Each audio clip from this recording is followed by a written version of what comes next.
टुनटुनी चिड़िया इस जंगल में अभी नई नई आई थी। टुनटुनी को अभी इस जंगल में कुछ भी मालूम नहीं था। वो सोच रही थी कि अपना घोंसला कहाँ बनाए, और तभी वह बंटी कबूतर के पास जाती है और उससे पूछती है, बंटी भैया, क्या मैं अपना घोंसला उस पेड़ पर बना सकती हूँ? मैं अभी नई नई इस जंगल को आई हूँ। मैं अभी इस जंगल में किसी को नहीं जानती हूँ, इसीलिए मैं आपसे पूछने आई हूँ। हाँ चिड़िया, तुम उस पेड़ पर अपना घोंसला बना लो। वहाँ पर अभी किसी का बसेरा नहीं है, वहाँ पर अभी कोई पंछी नहीं रहता है। ऐसा बोलकर बंटी कबूतर वहाँ से चला जाता है और टुनटुनी चिड़िया पूरा दिन अपना घोंसला बनाती है। चलो, अपना घोंसला तो बनकर तैयार हो गया। अब अपने खाने के लिए कुछ दाने का प्रबंध करते हैं। कहीं से कुछ दाना खोज कर लाते हैं। फिर टुनटुनी अपने लिए दाना खोजने के लिए जाती है। उसी पेड़ के पास दूसरे पेड़ पर कालू कौवा का घोंसला था। कालू और गौरी दोनों पति पत्नी बहुत ही नालायक पंछी थे। वे किसी दूसरे पंछी को कुछ अच्छा करता देखकर कभी खुश नहीं होते थे। कालू जी, क्या आपको पता है, किसी पंछी ने बिना हमसे पूछे ही इस पेड़ पर अपना घोंसला बना लिया है। गौरी जी, आने दो। उस पंछी को लौटकर मार मार कर भगा नहीं दिया तो मेरा भी नाम कालू नहीं। फिर वो लोग टुनटुनी के आने का इंतजार करते हैं। थोड़ी देर में टुनटुनी भी भोजन लेकर वापस आती है तो कालू और गौरी उसके पास जाते हैं। चिड़िया, तू कौन है और यहाँ पर अपना घोंसला क्यों बनाया है? तुझे पता भी है ये पेड़ हमारा है। चल भाग यहाँ से। लेकिन यहाँ तो किसी का भी घोंसला नहीं है। अगर यहाँ पर किसी और का घोंसला होता तो मैं यहाँ पर अपना घोंसला कभी भी नहीं बनाती। चुप हो जाओ चिड़िया। बेशक हमारा घोंसला दूसरे पेड़ पर है, लेकिन हम इस पेड़ पर भी बैठते हैं, खाते हैं, सोते हैं, और हम यहाँ पर भी दूसरा घोंसला बहुत जल्दी ही बनाने वाले थे, लेकिन अब हम इसी घोंसले में रहेंगे। चलो तुम अब भागो यहाँ से। गौरी बहन, मैंने बहुत मेहनत से ये घोंसला बनाया है। कृपया मुझे यहाँ पर कुछ दिन रहने दो। कुछ दिन के बाद मैं खुद ही यहाँ से चली जाऊंगी। ठीक है, तुम एक छोटी चिड़िया हो, इसीलिए हम तुम पर दया करते हैं। तुम कुछ दिन और यहाँ पर रह सकती हो, लेकिन तुम यहाँ पर जब तक रहोगी तुमको हमें रोज भोजन देना होगा। ठीक है गौरी बहन, मुझे मंजूर है। मैं रोज के रोज आप लोगों को अपना भोजन दे दिया करूंगी। ठीक है, तो लाओ आज का भोजन हमें दे दो, और जब तक आपका मन करे रहो यहाँ पर। ऐसा बोलकर कालू और गौरी टुनटुनी का दाना ले लेते हैं और अपने घर को चले जाते हैं। गौरी जी, ये तो आपने बहुत अच्छा काम किया है जो आपने उस छोटी चिड़िया का दाना ले लिया। अब हमें अपना दाना खोजने के लिए दूर तक नहीं जाना पड़ेगा। हाँ कालू जी, तभी तो मैंने उसको यहाँ पर रहने दिया है। मैंने सुना है कि छोटी चिड़िया बहुत भोली और मेहनती होती है। ऐसी छोटी चिड़िया हमारा पेट बहुत अच्छे से भर सकती है। ऐसे बातें करके कालू और गौरी दोनों दाना खाते हैं और सो जाते हैं। सुबह हो जाती है। टुनटुनी तो भोजन की तलाश में चली जाती है। मुझे तो जल्दी जल्दी दाना खोजना होगा, अपने लिए भी और उन कौओं के लिए भी। मैं तो बहुत बुरे में फंस गई। अब मुझे कहीं और दूसरा घर बनाना होगा, तभी इन दुष्ट कौओं से छुटकारा मिलेगा। ऐसे टुनटुनी भोजन लेकर अपने जंगल को वापस लौट आती है। कालू और गौरी मस्त अपने घोंसले में सोए हुए थे। तभी टुनटुनी उनको भोजन देने के लिए आती है। आ गई टुनटुनी, आज क्या लाई हो तुम? गौरी बहन, आज तो मैं आपके लिए गेहूं के दाने लेकर आई हूँ। गेहूं? टुनटुनी, गेहूं के दाने मुझे कम पसंद है। कल तुम मेरे लिए मटर की फलियां लेकर आना। गौरी तो अब फरमाइशें करती है। टुनटुनी बिना बोले ही वहाँ से चली जाती है। इस तरह से दिन बीतते जा रहे थे।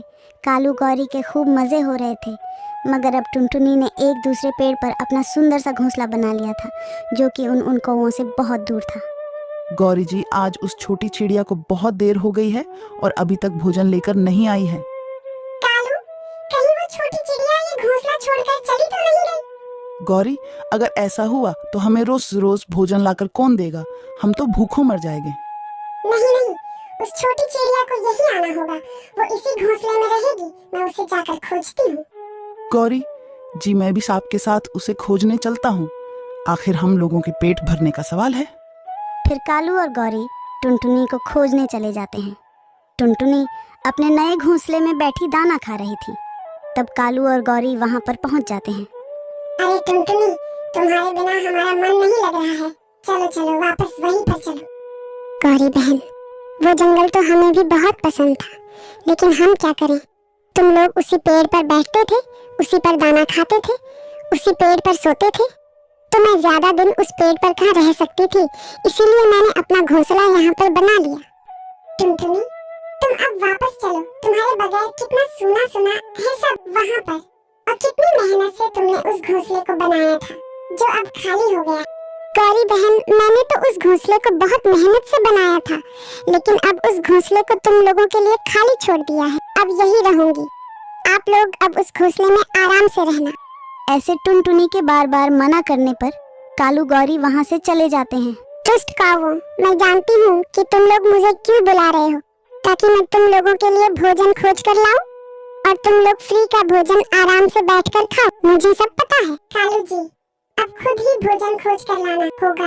अब वो छोटी चिड़िया तो चली गई। गौरी, मैं उस टुनटुनी को वहाँ पर नहीं रहने दूंगा, उसको यहीं पर आना होगा। मैं फिर कहता हूँ, मैं उसको वहाँ पर नहीं रहने दूंगा।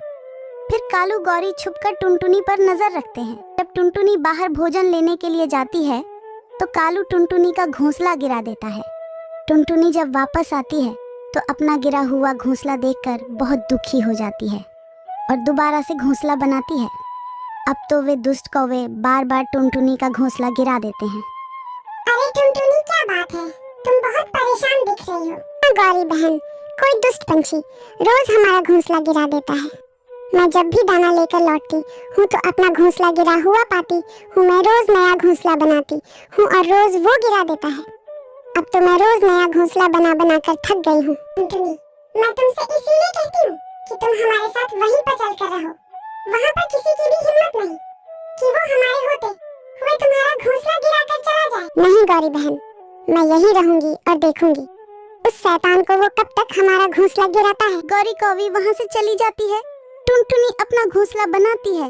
अगले दिन टुनटुनी सोचती है, मैं आज छुपकर देखूंगी कि कौन हमारा घोंसला गिराता है। मेरी तो किसी से लड़ाई भी नहीं है, तो फिर कौन मेरा घोंसला गिराता है। फिर टुनटुनी कुछ दूरी पर छुप जाती है। तभी वहाँ पर कालू कौवा आता है और वह टुनटुनी का घोंसला गिराकर चला जाता है। टुनटुनी तो बहुत हैरान। अच्छा, तो ये कौवे हमारा घोंसला गिरा कर जाते हैं ताकि मैं परेशान होकर इनके पेड़ पर रहने लगूं और इन दुष्ट कौवों को फ्री का भोजन देती रहूं। मुझे तो अब इस जंगल को भी छोड़कर जाना होगा, लेकिन अब मैं कहाँ जाऊंगी। बेचारी टुनटुनी तो रोने लगती है। उसे रोते देख मिट्ठू तोता उससे पूछता है, टुनटुनी, आप क्यों रो रही हो? मैं मिट्ठू तोता हूँ, हो सकता है मैं आपकी कुछ मदद कर सकूं। फिर टुनटुनी उन दुष्ट कौवों की सारी बातें बता देती है। हाँ बहन, वो कौवे तो बहुत बुरे पंछी हैं, लेकिन आप क्यों जाना चाहती हो? आप तो बहुत अच्छी चिड़िया हो। हाँ मिट्ठू भैया, आप भी बहुत अच्छे पंछी हो, लेकिन वे दुष्ट कौवे बार बार मेरा घोंसला गिरा देते हैं, इसीलिए मुझे यहाँ से जाना होगा। बहन, आप कहीं नहीं जाओगी। हम आपके लिए लकड़ी का घर बनाएंगे, वो बहुत मजबूत होते हैं। मैंने भी अपने लिए लकड़ी का घर बनाया है। फिर मिट्ठू तोता टुनटुनी चिड़िया के लिए लकड़ी का घर बनाता है। मिट्ठू भैया, आप बहुत अच्छे हो। अब मैं ये जंगल छोड़कर कहीं नहीं जाऊंगी। टुनटुनी बहन, मेरा भी घर उस पेड़ पर है। जब भी आपको कुछ मदद की जरूरत हो तो वहाँ आना। गौरी, अब कुछ नहीं हो सकता। उस टुनटुनी ने तो अपना लकड़ी का मजबूत घर बना लिया है, उसको तोड़ने में तो हमारी चोंच टूट जाएगी। कालू, अब मैं तो दाना लेने नहीं जाऊंगी। अब तुम ही जाओ, दाना लेने बहुत तोड़ लिया टुनटुनी का घर।